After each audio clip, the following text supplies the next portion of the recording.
उस मुनि ने जो जलंधर की महल की जो बगीची थी उस बगीचे में ठहरे हुए थे, उस मुनि ने संकेत किया आंखों से, और उनके संकेत करते ही 2 बंदर हाजिर हो गए। 2 बंदर। मुनि ने उनको इशारा किया। वृंदा देख रही है, केवल इशारों को देख रही है, समझ नहीं रही। और ये सब विष्णु की माया है, सारा का सारा ये लीला है भगवान विष्णु की, जो जालंधर के वाटिका में बैठ करके शिव जी के इशारे पर विष्णु भगवान रच रहे हैं। उन दोनों बंदरों को इशारा करते हैं भगवान, वो साधु जी। साधु कौन है? वेशधारी विष्णु। और थोड़ी ही देर में वो बंदर वहां से भागते चले जाते हैं, और एक बंदर जलंधर का धड़ ले आता है और दूसरा उसका सिर। लीला है, खेला हो रहा है। वृंदा दहाड़ मारकर रोने लगी। हाय, जिस अनर्थ का डर था वही हुआ। मैंने पति को मना किया था कि भोलेनाथ युद्ध में आ रहे हैं, आप युद्ध में न जाइए, लेकिन इन्होंने नहीं माना और युद्ध में गए। खूब रोती है। रोना स्वाभाविक भी है, जिसका पति चला जाए तो करुणा उत्पन्न होगी ही, आंखों में आंसू आएंगे ही।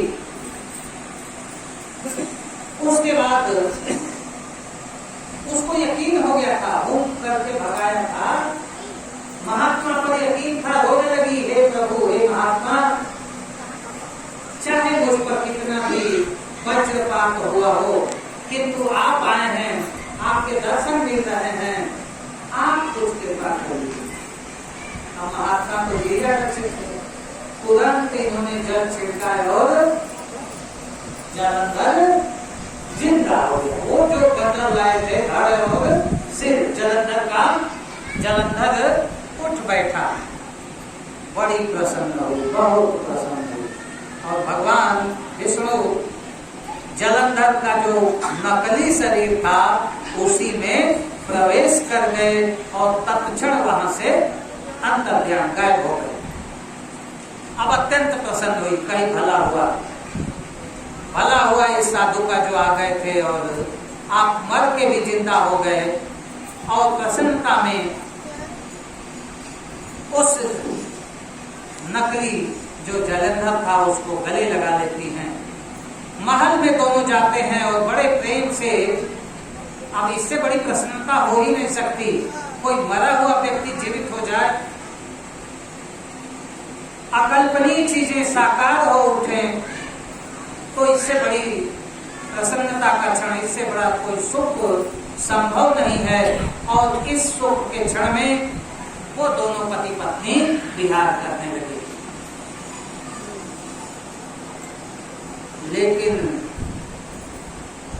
पता तो चल ही गया, पता चल गया।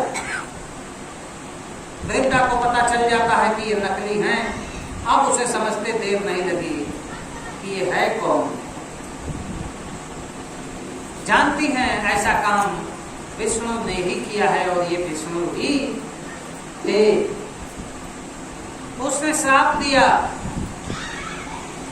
कहा ये जो 2 बंदर जो इस नकली शव को उठा के लाए थे ये राक्षस बनेंगे, और हे विष्णु तुम्हारी पत्नी का यही हरण करेंगे। दोनों राक्षस तुम्हारी पत्नी का हरण करेंगे।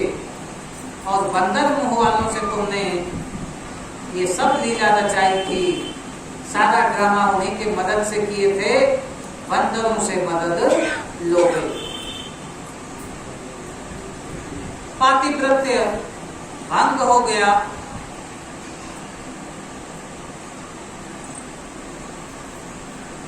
भोलेनाथ ने उस युद्ध में जलंधर को त्रिशूल से भस्म कर दिया, जालंधर मारा गया।